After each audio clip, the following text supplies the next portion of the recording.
If you're looking for a new series for your offense, meaning a group of plays that all start out of the same formation, I think the Horn series has a lot of versatility and can create a lot of scoring opportunities for your team.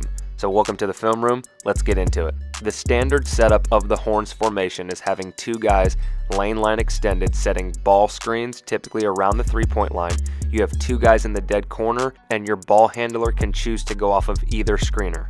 After he picks a side, that man's going to roll to the rim, the other big will shake in behind, and the ball handler will need to get his eyes to the back two defenders because the read will be based off of how they guard the roll man. So in a typical Horn setup, the first thing the guard has to do when he comes off the ball screen is he has to read what's called his primary read, and that is the screener's defender. So when he comes off, he has to evaluate what he's doing, then he has to get his eyes to what's called the secondary read, which are the back two defenders, and if neither one of them cover up the paint, the roll man will probably be open and you need to find a way to get it to him. Now, if your primary read continues to sink as you come off the ball screen and your defender trails you or goes over the top, you'll have space to pull up for a mid-range jump shot, or you can come off and you can shoot the three.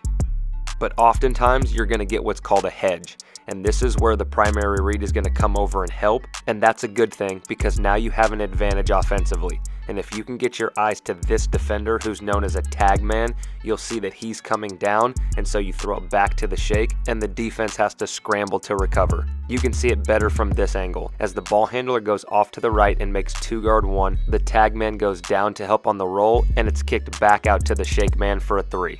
Now another variation of Horns is what's called Horns twist. This is where you're going to go off of a ball screen just like you do in Horns. That man will roll to the rim, but instead of getting the roll and the shake, the opposite big will come over and set another ball screen. The ball handler will go back to the other side, and you're going to get this concept called a roll and replace. And some coaches will refer to that as a yo-yo action.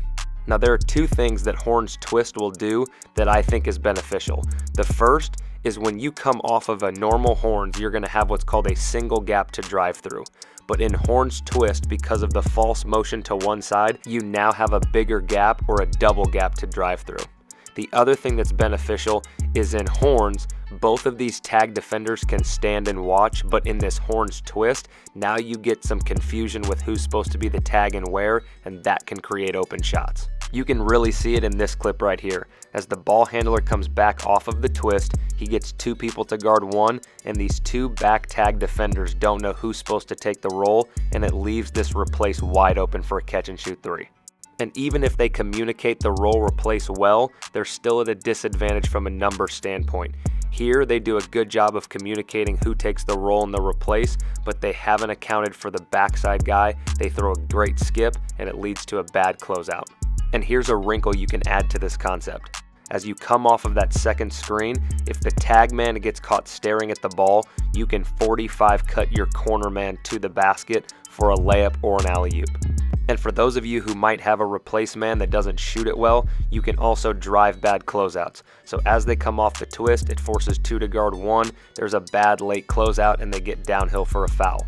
And another thing you can do if you have a non-shooter that's in the replace position is when you throw it back to him, he can catch it, swing it to the wing, and go right into a ball screen, and now you have a cleared side ball screen off of some good action, and now you can just flow for the rest of the possession.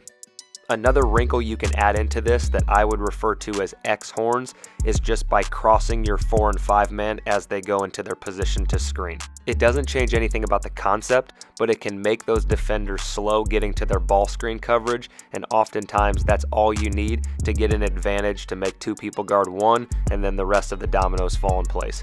The next thing you can do in this series is what's called Horns Flare. This is where you'll put a guard at the top instead of 2 bigs, and you'll use him for your first screen.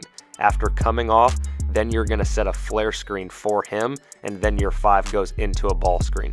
This creates different spacing on this ball screen where you have a roller and a shake from the perimeter, and if the tag man comes in and helps on the roll, which he does, the ball should go to the shake man on the backside.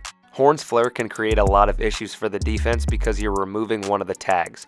As he comes off this ball screen, there's 2 people guarding 1, and the big pops, and there's only 1 defender left, and he can't guard both, and it allows that big to get straight downhill. And here's a more complex variation. you're going to get a horns flare into a ball screen. That screener is going to flip into a step up on the other side, and now the ball handler comes off with a shake behind, and he gets straight downhill to the rim. And you can use this flare to generate a double gap. Here, the flare opens up the left side of the court, and the ball handler can get straight downhill with very little resistance from the defense. And one more option that you can use out of horns if you don't want to go strictly ball screens is you can use this Princeton or elbow concept. This is where you will throw the ball to the elbow or the pinch post area, and from here you have several options. One of the things that you can do is go into a wide pin down on the opposite side to open up a shooter to potentially get an open look off of a curl or a flare.